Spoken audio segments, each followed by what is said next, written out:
Welcome friends. So NMDC का third video है। Last video में हमने क्वेश्चन नंबर 9 तक किया था।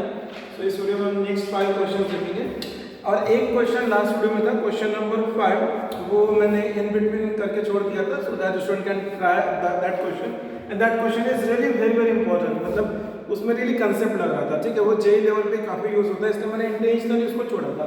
एक बार उसको रिवाइज कर लेते उस क्वेश्चन को। 5th नंबर का क्वेश्चन था। क्वेश्चन का the 3 digit number xyz when divided by 8। तो 3 डिजिट नंबर हम 100x plus 10y plus z ले सकते हैं।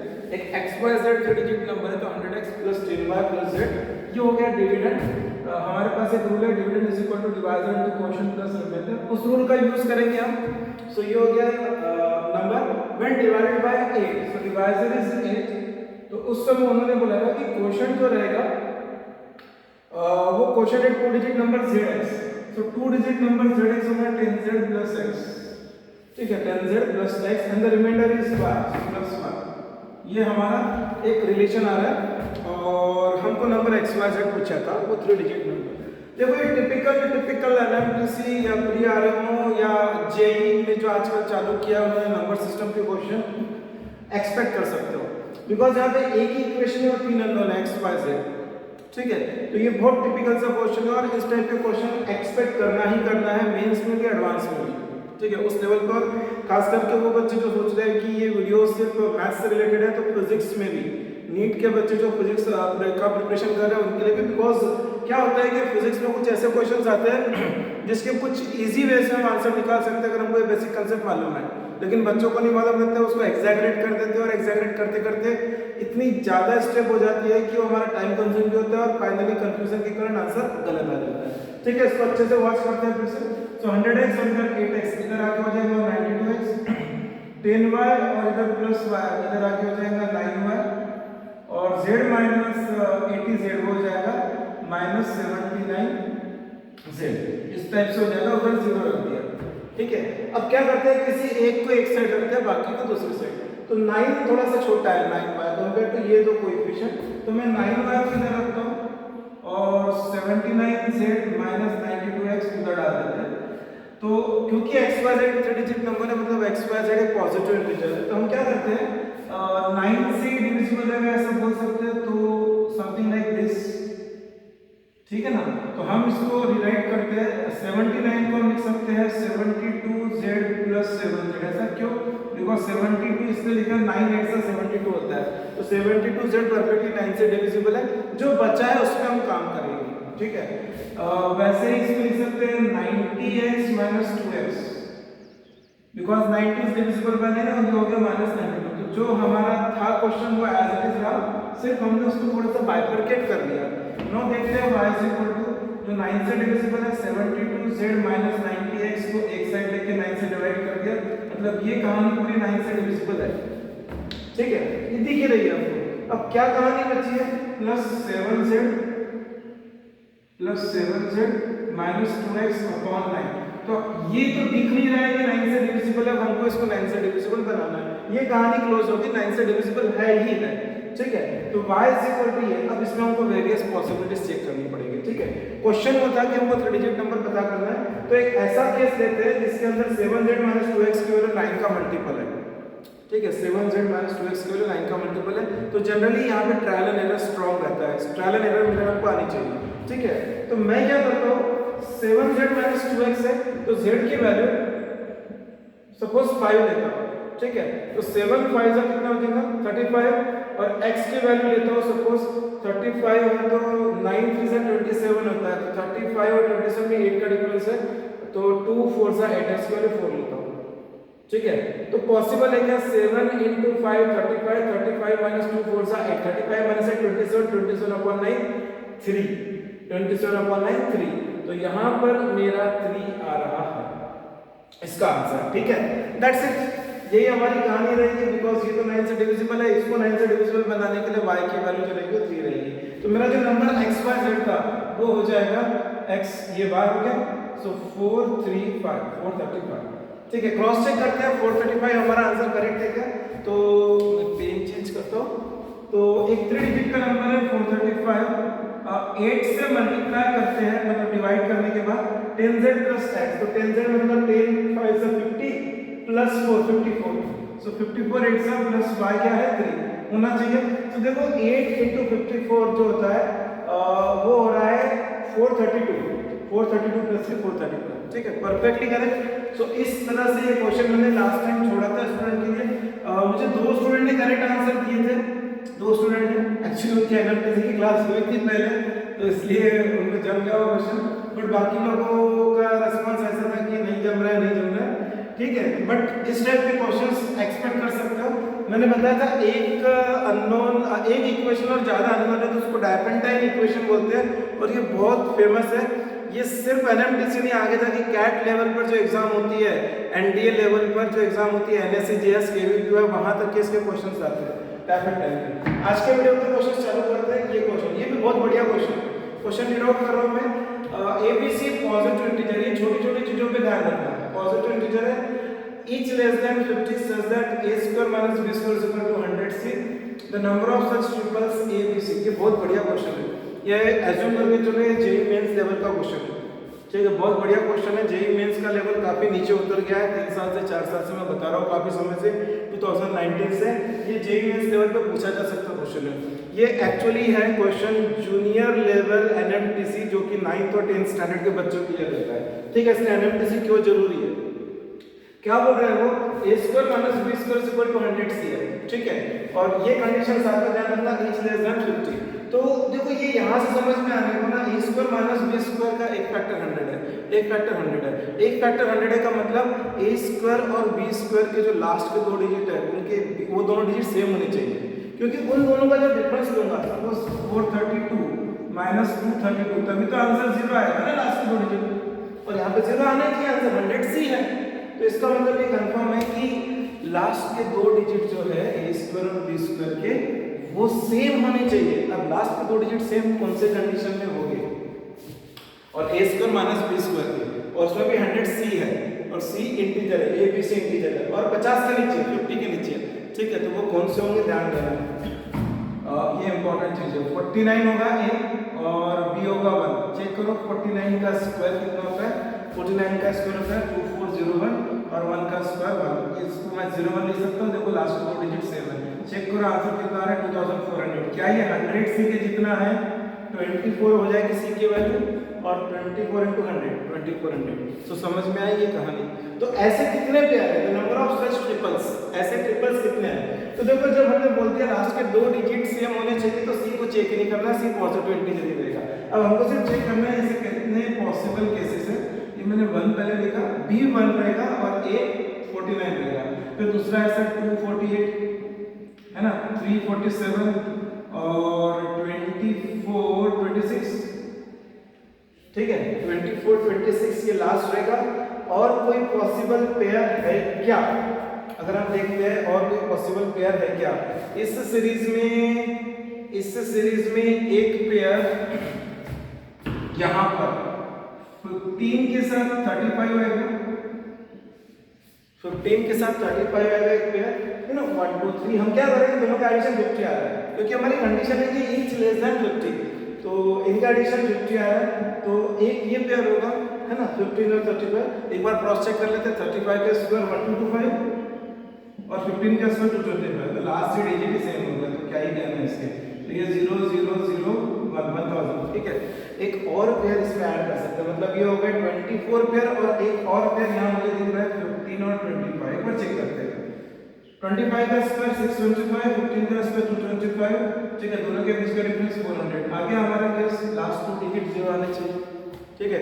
तो हम फ्लो में क्या करेंगे, सिर्फ यही चेक करेंगे, अरे हाँ हमको समझ में आ गया question, so answer will be 24 such triples, ठीक है, कितने ट्रिपल्स, 24 सच ट्रिपल्स, लेकिन 25 है, एक और केस है ये वाला, ठीक है। ये टिपिकल, देखो जेईई कोई कठिन एग्जाम नहीं है, ये दिमाग से बहुत निकाल ही दो कि जेईई कठिन एग्जाम है, ठीक है, सिर्फ वहां पे हमको हमारा शार्पनेस, हमारा कॉन्फिडेंस देखना है। तो देखो कॉन्फिडेंस की बात आ रही है, तो अभी मैं ये नहीं बोलूँगा कि मैं जो एग्जाम्पल दे रहा हूँ वो बहुत करेक्ट एग्जाम्पल है, लेकिन देखो कॉन्फिडेंस की बात आ रही है, तो अभी जो करंट सिचुएशन वर्ल्ड में चल रही है वो चल रहा है कुछ war between Russia and Ukraine. In fact I can't say Ukraine, it is the rest of the world, Russia and rest of the world. तो देखो रशिया का जो प्रेसिडेंट है व्लादिमीर पुतिन, वो इतना कॉन्फिडेंट है अपने आर्मी को लेकर, इतनी तैयारी कर लिया कि उसके अगेंस्ट जो है वो नाटो मतलब नॉर्थ अटलांटिक ट्रीटी ऑर्गेनाइजेशन के जो कंट्रीज है 40 कंट्रीज है। सो एक अकेली country Russia 40 countries against 40 countries. देखो इसको बोलते हैं कॉन्फिडेंस। बंदे में कॉन्फिडेंस है, उसको मालूम है अमेरिका बहुत सारी चीज़ों में बैन कर सकता है और बैन चालू भी हो गया है। ब्रिटेन ने बैन लगा दिया है, जर्मनी ने बैन लगा दिया है, लेकिन वो बंदा देखो कमिटमेंट देखो अपने कंट्री को लेकर, ठीक है, ये होना चाहिए। ठीक है, हमारे लिए हमको कोई वार नहीं करना है, वर्ल्ड वार नहीं करना है, लेकिन एटलीस्ट हमारे लिए वार लाइक सिचुएशन है। वार क्यों है? ये वार है बिकॉज यहाँ पर कंपटीशन जहाँ रहती है वहाँ पे वार रहता है। ठीक है, there is a war because you have to compete with the other to get your better percentile. Fine, so you are also in a war-like situation and that person is also in a war-like situation and see his confidence. मतलब क्या सोचा होगा उस बंदे ने, America पता नहीं उससे कितने ज़्यादा ताकतवर होगा, लेकिन वो सिर्फ अमेरिका नहीं पूरे यूरोपियन कंट्रीज के अगेंस्ट जा रहा है। करना है मतलब करना। वो कोई नई मूवी आई थी उसके अंदर डायलॉग है ना, मैं झुकेगा नहीं, आगे का वर्ड अलग है, तो मैं झुकेगा नहीं, तो बस हमको यही करना है, मैं झुकेगा नहीं, बस ये चीज़ होनी चाहिए। ठीक है, काफ़ी इजी क्वेश्चन बना दिया मैंने इसको। NMDC जूनियर 2019 के पेपर चल रहे हैं, इसके बाद 2018 के पेपर आएंगे। ये क्वेश्चन है, given 3 cubes with integer side length. ठीक है, given 3 cube with integer side length, if the sum of the surface area of the 3 cubes, sum of the surface area of the 3 cube is 498। Area of cube क्या रहता है? 6 times side square. ऐसे 3 cube है, 6 times suppose एक cube का side a है तो 6a square, दूसरे क्यूब का साइड b है तो 6b स्क्वायर, तीसरे क्यूब का साइड c है तो 6c स्क्वायर। तो ये हो गया sum of the surface area of the 3 cube which is 498। ठीक है, तो we can write it like a square plus b square plus c square और ये हो जाएगा 83।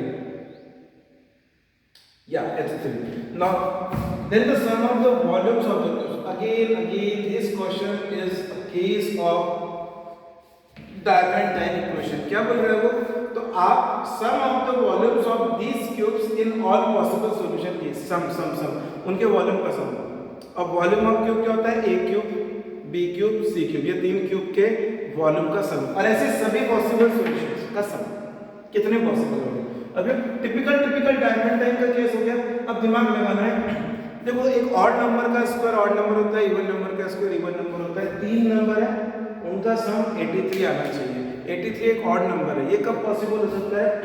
या तो तीनों ऑड हो तो ऑड नंबर का स्क्वायर ऑड रहेगा और 3 ऑड नंबर का एडिशन ऑड होता है, या 2 इवन और 1 ऑड हो। और ABC ऑब्वियसली यहाँ पे मेंशन है इंटीजर साइड, मतलब ये पॉजिटिव इंटीजर है ABC। ठीक है, तो मैं शुरुआत करता हूँ ऑड नंबर से, इवन के चांसेस रहेंगे तो वो भी चेक करेंगे।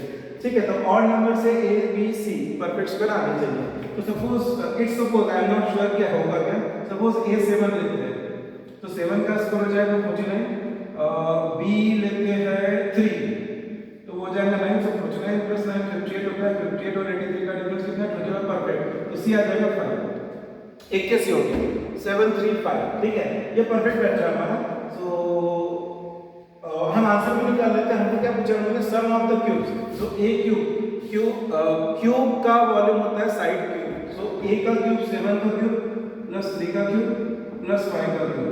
ठीक है, 7 का क्यूब होता है 343, 3 का क्यूब होता है 27, 5 का क्यूब होता है 125। तो ये हो जाएगा 495। ठीक है, दिस इज 495 और check out for the any other possible pair. अच्छा, ऑड का एक पॉसिबल है क्या? 83। ऐसा हमको कहीं बोला नहीं है कि तीनों की साइड सेम नहीं हो सकती, मतलब ABC की वजह सेम हो सकती है, नहीं तो अदरवाइज वो मेंशन करते थे डिफरेंट। ठीक है, मुझे ऐसा एक पेयर और दिख रहा है, A की 9 B की 1 C की 1, 9 square 81, 1 square 1, 1 square 1, 81 plus 1 82 plus 1 83। ठीक है, 9 1 1 मतलब 9 का क्यूब प्लस 1 का क्यूब प्लस 1 का cube. So 9 cube is 729 plus 1 plus 1 731।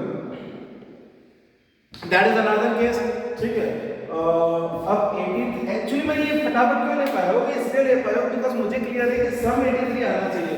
इसका मतलब सबसे बड़ा नंबर मैक्सिमम मॉड में 9 हो सकता है ना, सबसे बड़ा नंबर 9 हो सकता है बिकॉज 9 का स्क्वायर 81, उससे छोटे ही होंगे बाकी सब।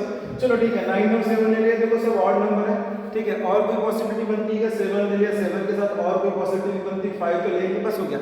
ऑड में इतनी पॉसिबिलिटी बनेगी, इवन में बनती है कुछ, एक ऑड और 2 इवन।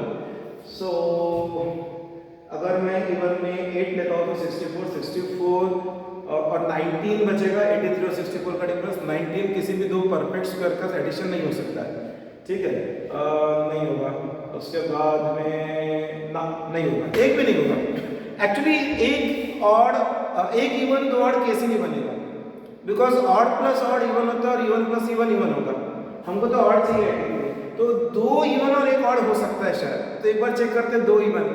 तो 8 तो अगर लेते हैं तो 8 के साथ अगर 2 लेते हैं तो 64 प्लस 2 का स्क्वायर 68 नहीं बन रहा है, बिकॉज 68 के बाद अगर हम चेक करते हैं तो 83 में 68 का डिफरेंस जो है 15 का है, 15 is not a perfect square, ठीक है। 8 नहीं आ रहा है, 6 के साथ चेक करते हैं, 6 के साथ 4 लेते हैं, 36 प्लस 16 होता है 52, 83 नहीं 21 नहीं, ठीक है। So that is the answer, इन दोनों का एडिशन सम होना है हमको बोले, तो final answer for this question is 6 and this is 2 and this is 2, 1 to 6, 1 to 6. So we can expect such questions to be integer type, ठीक है, हमारे integer type इसके आंसर्स आ रहे हैं।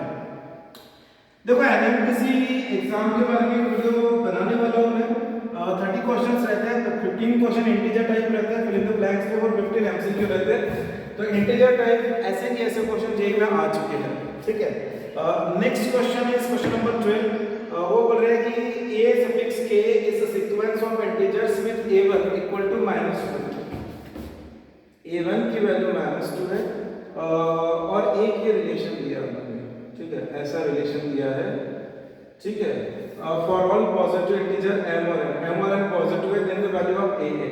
इजी क्वेश्चन है ये, कुछ जेई लेवल का नहीं है, इजी क्वेश्चन है, ठीक है। तो ये a m प्लस n, तो हम क्या करते हैं, a1 की वैल्यू गिवन है ना, तो a1 में हम कन्वर्ट कर सकते हैं क्या, am और an को a1 ले लेते हैं। तो सपोज m को हमने 1 ले लिया और n को भी 1 ले लिया, क्योंकि हमको सिर्फ इसी दो की वैल्यू मालूम है, प्लस m into n मतलब 1 into 1 है ना, और ये a n plus n है, मतलब a1 plus 1 मतलब a2, ठीक है। सो a2 की वैल्यू फाइनली क्या आ जाएगी, a1 plus a1 मतलब -2 और ये वाला +1, तो ये हो गया -3। सो a2 की वैल्यू -3 आ गई।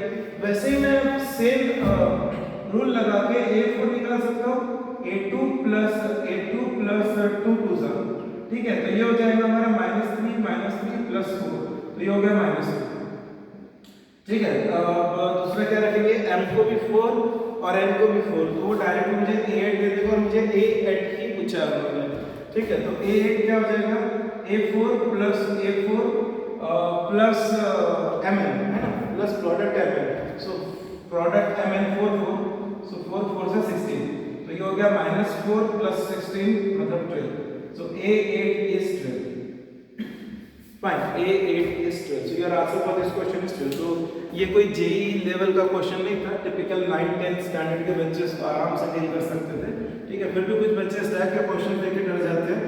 ये क्वेश्चंस मैंने इसलिए रखा, मैं हर क्वेश्चन नहीं ले रहा हूँ, बिकॉज कुछ क्वेश्चन जो बेसिक है वो मैं बिल्कुल नहीं ले रहा हूँ, कुछ क्वेश्चन इसलिए ले रहा हूँ कि जो कहीं ना कहीं इंक्लाइंड है जेई से, इसलिए मैं वही पिकअप कर रहा हूँ। और ये सिर्फ नंबर सिस्टम के क्वेश्चन है, यहाँ पर मैंने ज्योमेट्री से रिलेटेड क्वेश्चंस नहीं लिए हैं, ठीक है। मेंसुरेशन वगैरह चलेगा, लेकिन एग्जैक्टली ज्योमेट्री, ट्रायंगल, सेंट्रॉइड वगैरह से रिलेटेड क्वेश्चन नहीं लिए, बिकॉज अभी तक के जो जेई का ट्रेंड है उसमें वो लोग नंबर सिस्टम पे फोकस कर रहे हैं। तो मेरा जो कंट्रीब्यूशन रहेगा कि जेई लेवल पे नए नए कंसेप्ट जो बच्चों को सीखना चाहिए वो हम कवर कर रहे हैं, ठीक है। 13 क्वेश्चन एक बाइनोमियल थ्योरम का क्वेश्चन बन सकता है। तो कोएफिशिएंट ऑफ x इन, ये ओरल क्वेश्चन है एक्चुअली, वो बोल रहे हैं कि ये जो प्रोडक्ट है इसमें कोएफिशिएंट ऑफ x का पावर 90 क्या रहेगा, कोएफिशिएंट ऑफ x का पावर 90 क्या रहेगा। मैं इसको ओरल ही करा रहा हूँ। तो देखो 1 into ये सब चीजें प्लस x into ये सब चीजें, तो कोएफिशिएंट ऑफ 90, अब यहाँ पर क्या है 1 से लेके 1 प्लस x स्क्वायर से लेके x का पावर 120 है, तो 1 into एक नंबर x का पावर 90 आएगा, तो उसका कोएफिशिएंट तो 1 ही रहेगा ना, 1 into x का पावर 90। वैसे ही x into x का पावर 89 यहाँ पर आएगा 89, तो x into x का पावर 89 जो रहेगा वो भी हमको x का पावर 90 देगा, उसका भी कोएफिशिएंट बने सम ऑफ द कोएफिशिएंट, ऐसा कुछ है। तो कोएफिशिएंट ऑफ x का पावर 90 मतलब हमको सबका सम करना पड़ेगा ना, कि x का पावर 90 यहाँ आ रहा है, यहाँ आ रहा है, यहाँ आ रहा है, और सभी में क्योंकि कोएफिशिएंट 1 ही है तो 1 + 1 + 1 जितने x के पावर 90 के टर्म आएंगे वो, ठीक है। तो मैं कंक्लूड कर सकता हूँ कि सब में मल्टीप्लाई करके एक एक नंबर वहाँ पर आएगा तो x का पावर 90 आने वाला है। एक ये देखो x का पावर 60 और यहाँ पर x का पावर 30 आएगा। सो x का पावर 60 × x का पावर 30, x का पावर 90, दैट्स इट। तो कितने टर्म रहेंगे? ये हो गए टोटल 1 पावर 1 2 3 अप टू 60, मतलब 60 और 1 एक, क्योंकि 1 इज x का पावर 0, तो टोटल ये ब्रैकेट में 61 टर्म्स है ना। x का पावर 0 से लेके x का पावर 1, x का पावर 61 टर्म्स है। वो 61 टर्म्स पूरे के पूरे यहाँ पर हमको किसी न किसी नंबर से मल्टीप्लाई करके x का पावर 90 दे रहे हैं, तो इसका आंसर आएगा 61 सच पॉसिबिलिटीज, ठीक है। सम जो रहेगा कोएफिशिएंट ऑफ x का पावर 90 वो 61 रहेगा, ठीक है। काफी इजी क्वेश्चन था। बायनोमियल थ्योरम में कभी कभी जो एक लोकल लेवल पे जो सीईटी होती है ना, स्टेट की एमएसटी सीईटी काइंड ऑफ, वो एग्जाम में आप एक्सपेक्ट कर सकते हो ये question. 14 question, the number of zeros in the product of the first 100 natural number is. ये बहुत टिपिकल सा क्वेश्चन है, मतलब ये समझ के चलो कि एकदम बेसिक क्वेश्चन है और कैट लेवल पर एक्सपेक्ट कर सकते हो इसका हायर वर्जन, ठीक है। क्या बोल रहे हैं कि पहले 100 नेचुरल नंबर को अगर मल्टीप्लाई करते हैं तो उसके एंड में कितने जीरोस आएंगे, लाइक 1 × 2 × 3। एक नॉर्मल सा स्टूडेंट जो पहले बार इस क्वेश्चन को देखता है ना, वो डर जाता है, वो बोलता है क्या कहानी है, मतलब कैसे पॉसिबल है इतना कैलकुलेशन करना। तो वो इसको बस सिंपल तरीके से हम सॉल्व कर सकते हैं। एक रिमाइंडर थ्योरम होता है मॉडुलस करके, उसको यूज करके, और एनएमटीसी का टिपिकल पार्ट है, एनएमटीसी का पार्ट है, मतलब जेई का पार्ट है, ठीक है। तो देखो एक्चुअली एंड में 0 कब आता है? जब 10 मिलता है, जब हम किसी को 10 से मल्टीप्लाई करते हैं। अब 10 कब मिलता है? 10 मिलता है 2 × 5 से, और कोई पॉसिबिलिटी नहीं है 10 मिलने की, 2 × 5 एक पॉसिबिलिटी है। अब 1 से लेके 100 तक के 2 तो बहुत होंगे, बिकॉज 2 अपने आप में हर एक इवन नंबर में है, और 4 में एक एक्स्ट्रा 2 है, 2 का स्क्वायर, 8 में और एक एक्स्ट्रा 2 है, 16 में और एक एक्स्ट्रा 2 है, 32 में और एक एक्स्ट्रा 2 है, 64 में और एक एक्स्ट्रा 2 है। तो एक्चुअली 2 के साथ जब 5 मिलेगा तभी तो 10 बनेगा ना। तो 2 तो बहुत मिल रहा है, मैं 5 ढूंढ लेता हूँ, 5 कम है ना। पहले 100 नेचुरल नंबर में 5 कम है, तो अगर 5 के साथ 2 मिलता है तभी 10 आएगा, तो हम 5 ढूंढ लेते हैं। तो 5 × 2 का कॉम्बिनेशन जितना होगा वो हमारा आंसर देगा, ठीक है। तो 1 से लेके 100 तक के अगर नंबर ऑफ 5 ढूंढना है तो तरीका क्या है, उस 100 को 5 से डिवाइड करो, और ये ऐसा स्क्वायर ब्रैकेट करो। स्क्वायर ब्रैकेट का मतलब क्या होता है कि यहाँ पर सिर्फ हम उसका क्वोशंट देख रहे हैं, रिमाइंडर में हम इसका सिर्फ क्वोशंट देख रहे हैं। तो 100/5 कितना आता है? 20 आता है, ठीक है। फिर वापस से ये 20 लिख दो और उसको फिर से 5 से डिवाइड करो, तो इसका आंसर कितना आता है? 4। सो 20 + 4 24 हो गया। अब वापस से 4 को 5 से डिवाइड करेंगे तो हमको रिमाइंडर क्वोशंट नहीं मिलेगा, because numerator is smaller than denominator. तो हमारा आंसर आएगा 24 5। अब 24 5 है तो ऑब्वियसली 24 जीरोस रहेंगे, है ना, क्योंकि 5 5 5 24 टाइम्स है तो करस्पॉन्डिंगली 2 मिलते रहेंगे, ठीक है। तो करस्पॉन्डिंगली हमारा आंसर आ जाएगा 24 जीरोस इन द एंड। अब नंबर ऑफ 2s कितने रहेंगे वो भी कैलकुलेट कर लेते हैं इसी मेथड से। 100/2 कितना हो रहा है? 50। 50/2 ये सबका प्लस हो रहा है। 50/2 कितना हो रहा है? 25, ठीक है। 25/2 कितना हो रहा है? हमको क्वेश्चन से मतलब है 12, ठीक है। 12/2 कितना हो रहा है? 6, और उसके बाद में 6/2 कितना हो रहा है? 3, और 3/2 कितना हो रहा है?